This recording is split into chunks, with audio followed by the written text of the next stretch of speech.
Hello students, now we are going to discuss torque acting on a current loop in an uniform magnetic field. किसी uniform magnetic field B में एक rectangular current loop हमने रखा हुआ है। इसकी length L हम assume कर रहे हैं और ब्रेड्थ B एज्यूम कर रहे हैं। We are also assuming that I current is flowing in this loop in this sense, that is in clockwise sense. Now what we have to find? We have to find the magnitude of forces and their directions of the force acting on each side of the loop using Fleming left hand rule. हम Fleming left hand rule use करेंगे और हर एक side पे जो magnetic field में current carrying conductor पे force लगता है उसको फाइंड आउट करेंगे। इसके लिए हम लोगों ने ये रूल यूज़ किया हुआ है, ये रूल यूज़ कर रहे हैं। This is the direction of magnetic field and this is the direction of current, therefore this will be the direction of force. तो फोर्स इसके ऊपर ऐसे इनवर्ड सेंस में लगेगा। I am supposing this force to be F1 and what will be the magnitude of F1? F1 is equal to IBL sin theta. In vector form it is IL cross B, but in magnitude form it will be IBL sin theta. What we are seeing? We are seeing that this current carrying conductor is perpendicular to this magnetic field. Therefore, the value of theta will be 90 degree. So, F1 is equal to IBL sin 90 and this will be IBL. Now come to the force acting on this side. Both are parallel to each other. Acting on side RS. Again, using the same law, this is magnetic field and this is the direction of current. So force will be perpendicular to this plane and in upward sense. I am supposing this force to be vector F2.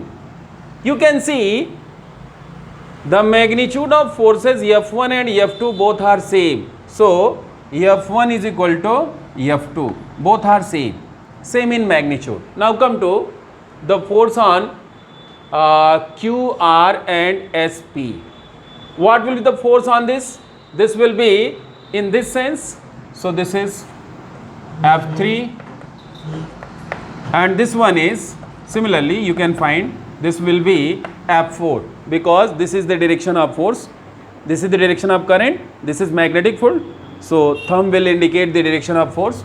Again the value of F3 and F4 both are same. Magnitude of F3 and F4 both are same, but they are acting opposite. I am supposing this angle to be alpha.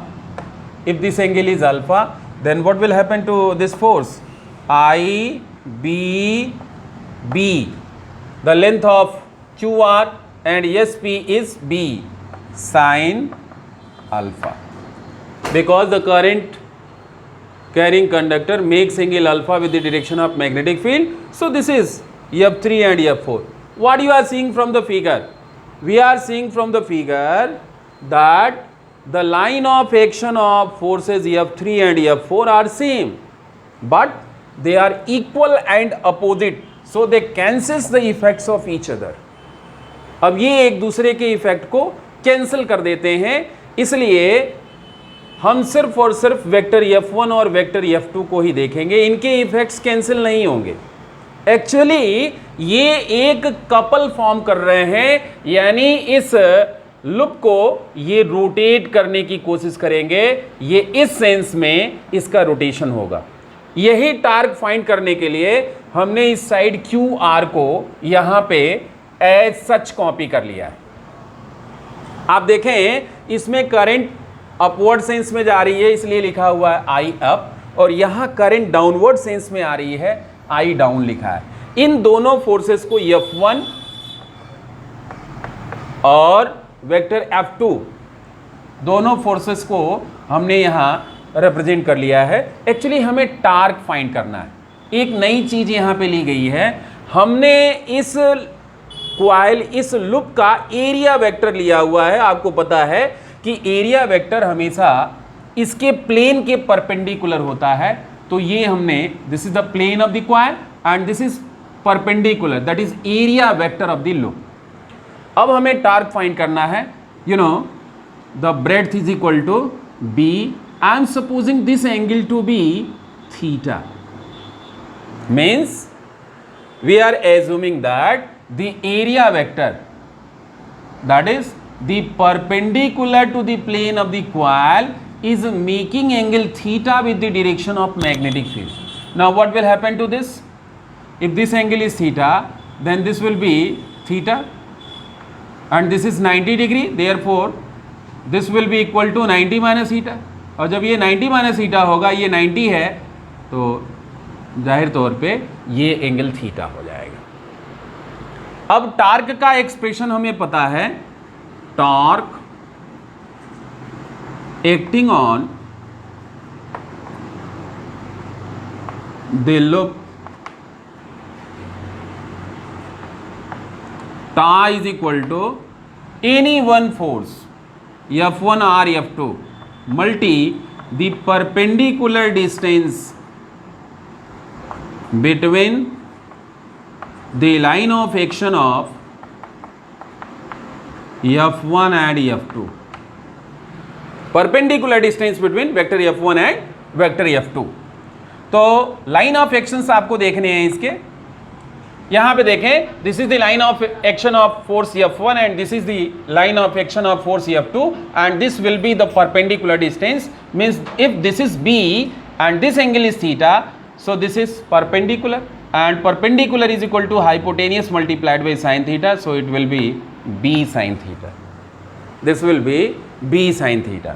So putting the value of force F1 is equal to IBL multi perpendicular distance is B sin theta. So what will happen to this? This is I, this is length and this one is breadth. This is not a cross product, length multi breadth है ये, B sin theta. So finally this is length into breadth, that will be area, so this will be IAB sin theta. This is the expression for torque acting on a current carrying loop placed in uniform magnetic field. ये torque का expression है। अगर मैं ये कहूँ कि इस पे अभी हमने देखा जो एक्सप्रेशन था, torque acting on a current carrying loop is given by IAB sin theta. यहाँ पे एक चीज़ बहुत ही केयरफुल रहना है, ये जो थीटा एंगल है ये मैग्नेटिक फील्ड और एरिया वेक्टर के बीच का एंगल है।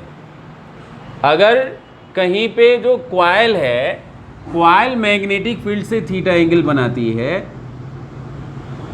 तो उस केस में उसका एरिया वेक्टर मैग्नेटिक फील्ड से 90 माइनस थीटा एंगल बनाएगा। तो इसको हमको ध्यान रखना है। If there are n turns in the coil, for n turns, for capital n turns, what you will write? Ta is equal to NIAB sin theta. NIAB sin theta. Actually, this NIA is called magnetic dipole moment of the current loop. So this will be ta is equal to MB sin theta, and in vector form this will be vector ta is equal to vector M cross B. Vector tau is equal to vector m cross b। यानी हम ये कह सकते हैं कि coil अगर magnetic field के parallel है, सपोज कर लीजिए ये क्वाइल है और ये मैग्नेटिक फील्ड, इसका जो प्लेन है वो मैग्नेटिक फील्ड के पैरेलल है, उस केस में थीटा की वैल्यू क्या होगी? यहाँ इसका जो परपेंडिकुलर होगा वो मैग्नेटिक फील्ड से कितना एंगल बनाएगा? 90 डिग्री। उस केस में टॉर्क की वैल्यू मैक्सिमम होगी और यहाँ मैक्सिमम टॉर्क हम फाइंड आउट करेंगे। It will be NIAB sin 90 and sin 90 is equal to 1, so this will be NIEB. ये मैक्सिमम टार्क है। लेकिन अगर यही कॉइल ऐसे न रख करके हम इसको परपेंडिकुलर रख देते हैं तो इसका जो परपेंडिकुलर होगा वो मैग्नेटिक फील्ड से 0 डिग्री बनाएगा और उस केस में टॉ की वैल्यू मिनिमम हो जाएगी और इसको लिखेंगे NIAB sin 0, that is equal to 0. So this is all about the torque acting on the current carrying loop in uniform magnetic field. Thanks.